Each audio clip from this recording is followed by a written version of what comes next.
안녕하세요. 황금비책입니다. 물을 자주 마셔야 건강해진다는 말 많이 들어보셨죠? 그런데 물을 많이 마시면 오히려 해가 되는 사람도 있다는 사실 알고 계셨나요? 오늘은 물을 많이 마시면 안 되는 이유와 발생할 수 있는 질병에 대해 알아보도록 하겠습니다. 일반적으로 하루 2리터의 물을 섭취하는 것이 건강에 좋다는 이야기를 들어보셨을 텐데요. 이것은 1945년 미국 영양학회에서 발표한 권장사항에서 시작되었습니다. 당시 영양학회는 하루에 약 2.5리터의 수분이 성인에게 필요하다고 발표했는데 이 중 일부는 음식을 통해 섭취된다는 점 또한 언급했습니다.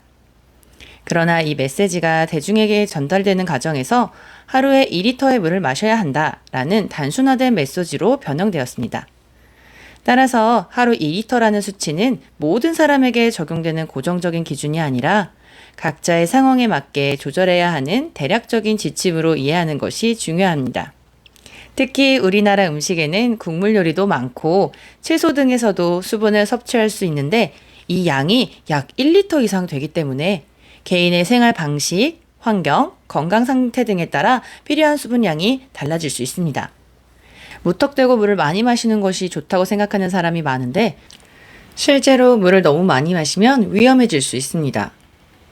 2007년 미국 캘리포니아주에서는 28세 여성이 물마시기 경연 대회에 참가하여 짧은 시간 내에 약 7.5리터의 물을 마신 뒤 곧바로 두통을 호소하며 쓰러졌고 결국 저나트륨 혈증으로 인한 뇌부종으로 사망하는 일도 있었습니다.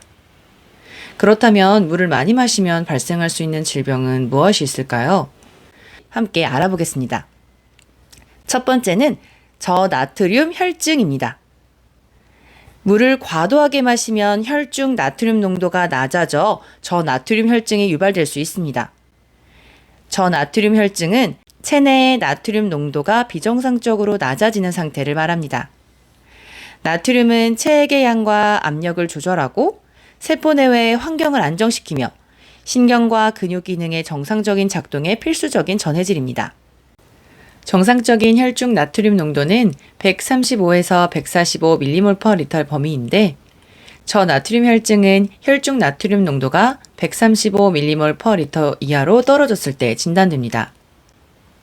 과도한 물 섭취로 인해 체내 나트륨이 희석되어 농도가 감소하면 세포 주변의 상대적인 수분 농도가 높아져 수분이 세포 안으로 이동하게 됩니다. 이 과정에서 세포가 점점 부풀어 부종과 근육 악화, 두통, 발작 등을 일으키고 심하면 혼수 상태 또는 사망에 이를 수 있습니다. 저나트륨 혈증의 치료는 나트륨 농도를 천천히 정상화시키는 것이 중요합니다.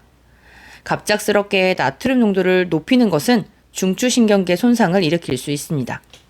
따라서 이 상태는 신중한 의료 감독하에 치료되어야 합니다. 저나트륨 혈증의 예방을 위해서는 물 섭취량을 신체의 필요에 맞게 조절하고 특히 운동 중이나 더운 환경에서는 전해질이 함유된 음료를 적절히 섭취하는 것이 좋겠습니다. 두 번째는 뇌부종입니다. 뇌부종은 뇌조직 내에 과도한 액체가 축적되어 발생하는 상태로 심각한 뇌 손상을 초래할 수 있습니다. 특히 과도한 물 섭취로 인한 저나트륨 혈증이 뇌부종의 주요 원인 중 하나입니다. 물이 세포 안으로 과도하게 이동하면 세포가 부풀어 오르고 이는 뇌의 압력을 증가시킵니다. 뇌는 두개골에 의해 둘러싸여 있기 때문에 팽창할 공간이 제한되어 있어 압력이 증가하면 뇌 조직이 손상되고 뇌 기능이 저하될 수 있습니다. 뇌부종의 증상으로는 심한 두통, 구토, 시야 장애, 의식의 변화, 간질 발작, 근육의 조정 능력 상실 등이 있습니다. 심한 경우 뇌압 상승으로 인해 응급 상황이 발생할 수 있으며 곧바로 적절한 치료가 이루어지지 않으면 사망에 이를 수도 있습니다. 치료는 주로 원인을 제거하고 뇌압을 감소시키는 데 초점을 맞춥니다. 이를 위해서 스테로이드 약물을 사용하여 부종을 감소시키거나 필요한 경우 뇌압을 감소시키기 위한 수술적 개입도 이루어질 수 있습니다. 뇌부종의 예방을 위해서는 물 섭취량을 적절히 조절하고 신체의 수분 밸런스에 영향을 줄 수 있는 상황에서는 의료 전문가의 지시를 따르는 것이 중요합니다. 세 번째는 신장기능 장애입니다. 과도한 물 섭취는 신장기능 장애 또한 유발할 수 있습니다.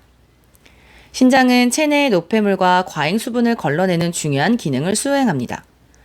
정상적인 상황에서 신장은 체액량과 전해질 농도를 조절하여 체내 환경의 균형을 유지합니다. 그러나 과도한 물 섭취는 신장에 지속적인 압박을 가하여 이러한 조절 기능의 과부하를 일으킬 수 있습니다. 장기간에 걸쳐 과도한 물을 섭취하면 신장의 여과 기능이 저하될 수 있습니다.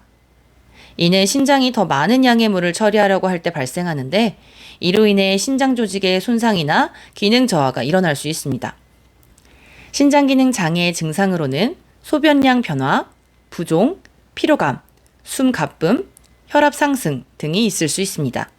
신장 기능 장애가 의심되는 경우 적절한 진단과 치료가 필요하며, 이는 혈액 검사와 소변 검사를 포함한 의학적 평가를 통해 이루어집니다.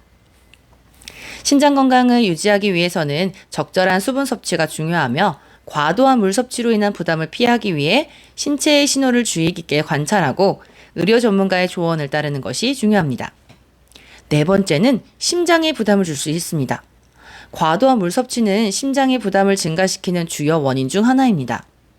물을 과도하게 섭취하면 혈액량이 증가하여 심장이 더 많은 양의 혈액을 순환시켜야 합니다.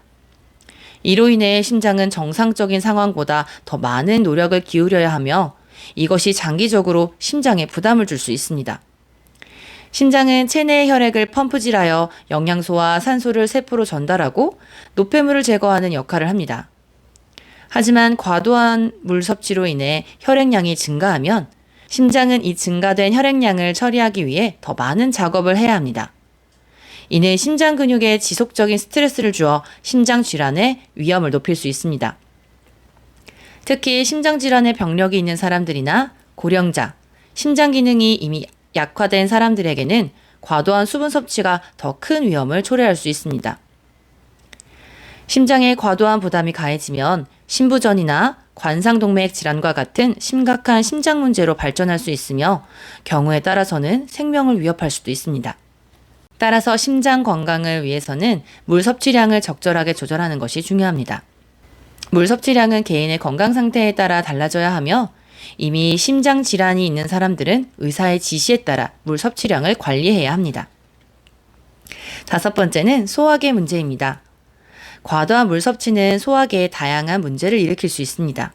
물은 체내의 소화액과 혼합되어 음식을 분해하는 데 필요한 화학적 과정을 지원하지만, 지나치게 많은 양의 물은 이러한 과정을 방해하여 소화 효율을 떨어뜨릴 수 있습니다. 물을 과도하게 섭취하면 위액이 희석되어 위산의 농도가 감소하게 되며, 이는 음식의 분해와 영양소의 흡수 과정을 방해합니다.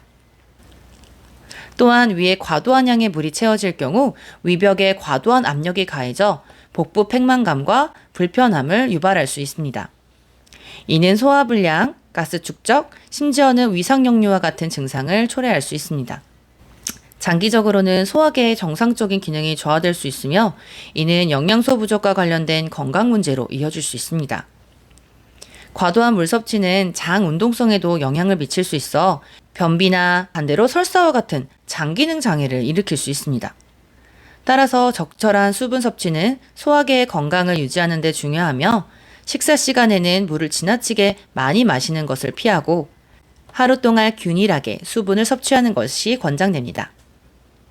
이상 물을 너무 많이 섭취했을 경우 나타날 수 있는 증상들에 대해 알아보았습니다. 그렇다면 우리 몸의 수분 섭취가 과하다는 것을 어떻게 알 수 있을까요? 물을 과도하게 섭취하고 있다는 몸의 신호에는 자주 소변을 보는 것이 가장 흔한 징후입니다. 하루에 6회에서 8회보다 훨씬 더 자주 화장실을 가게 된다면 과도한 수분 섭취를 의심해 볼 수 있습니다. 또한 소변 색깔이 매우 투명하고 무색에 가까워지는 것도 과다한 물 섭취의 신호일 수 있습니다. 신체 부위의 부종, 특히 손, 발, 입술의 부종이나 변색도 관찰될 수 있습니다. 또한 머리가 무겁고 메스꺼움을 느끼거나 지속적인 피로감이나 집중력 저하 등도 과도한 물 섭취로 인한 증상일 수 있습니다. 건강한 생활을 위해서는 자신의 몸이 필요로 하는 물의 양을 이해하고 활동 수준, 건강 상태, 주변 환경 등에 맞춰 적절히 조절하는 것이 중요합니다. 오늘의 정보가 도움이 되셨다면 좋아요와 구독 눌러주세요. 다음에 더 유익한 정보로 찾아뵙겠습니다. 황금비책이었습니다.